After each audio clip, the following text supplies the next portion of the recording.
Before diving into the pros and cons, let's first take a look at its design. Among the mid-range phones released in recent months, the overall build quality and aesthetics have actually seen significant improvements. First of all, you should know that, within Honor's product lineup, the 500 Pro suffix signifies its mid-range positioning. From a mid-range perspective, its design, texture, and craftsmanship are frankly speaking very well executed. The frame has a refined anodized feel, and the AG glass finish is silky smooth. The transitions between the front and back feel seamless and ergonomic. The buttons are firm with a tactile, clicky feedback. This includes the rear camera deco, a one-piece cold-carved glass design. The curvature of its transitions is quite pronounced, making it look noticeably more three-dimensional and substantial.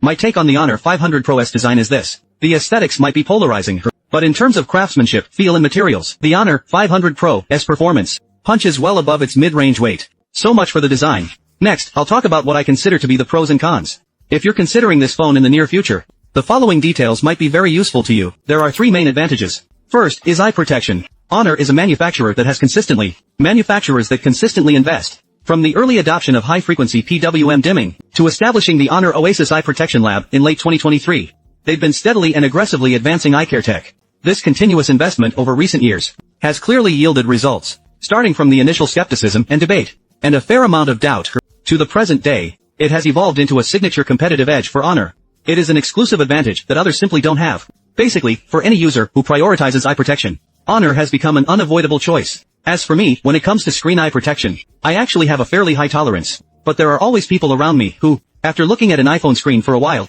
will clearly feel their eyes becoming sore and strained. For these people, when they use an Honor phone, their feedback is consistently very positive. So, I think if you have sensitive eyes, or if you're choosing a phone for your child, or if you are a teenager yourself, then, when you're picking a phone, eye protection naturally becomes a key factor to consider. The eye protection on the Honor 500 Pro this time is still incredibly powerful and effective. The second advantage is that the features for portrait photography and live photos are fully maxed out. Both the front and rear cameras can capture live portraits with beautification and bokeh. There are also 6 film-style algorithms, and those out-of-frame, live photo effects. Does this look familiar? It is very similar to the phone we discussed in our last video. There is also live photo object removal for passers-by, plus 200MP ultra clear portraits, and large bokeh light spot effects. The main camera, S stabilization even reaches SEPA level 5.0 in the current mid-range phone market. Since performance levels are becoming quite similar, brands are naturally focusing more effort on camera algorithms and creative features. With AI and its own feature development, Honor has done a pretty solid job this time. This means it offers a wide variety of ways to shoot, providing great versatility, and it has a strong foundation with that 200MP main sensor. The sensor's baseline performance is also excellent.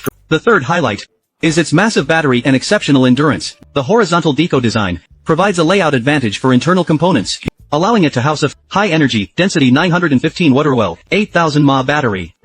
That is remarkably impressive given this device's thickness compared to its competitors in the same segment. For instance, the K90 has 7100 mAh, Vivo SX300 has 6040 mAh, and the Reno 15 Pro has 6500 mAh. Its 8000 mAh battery can truly be called a next-gen battery. It offers a complete generational lead. Plus, it even supports 27W reverse charging. This means its massive battery and its capacity overhead, even if used as a secondary backup device, can still charge your primary phone. Like an iPhone, for example, with that 8000 mAh capacity, still leaving plenty of power to spare. Now that we've covered the 3 pros, let's discuss 2 cons. The first drawback is on the front.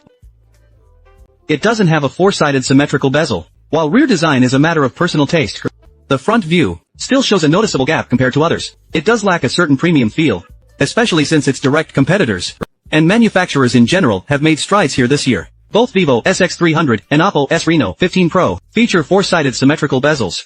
Its bottom chin performance is actually similar to the K90, but the K90 is much cheaper.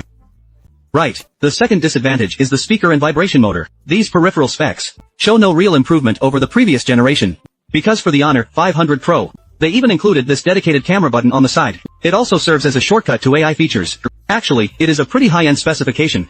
It's a clear advantage compared to other competitors in its class.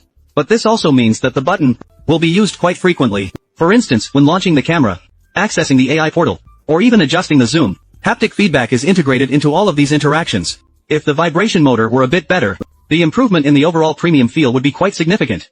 So, that is a bit of a missed opportunity. Alright, so that is the Honor 500 Pro. And those are the pros and cons from my perspective.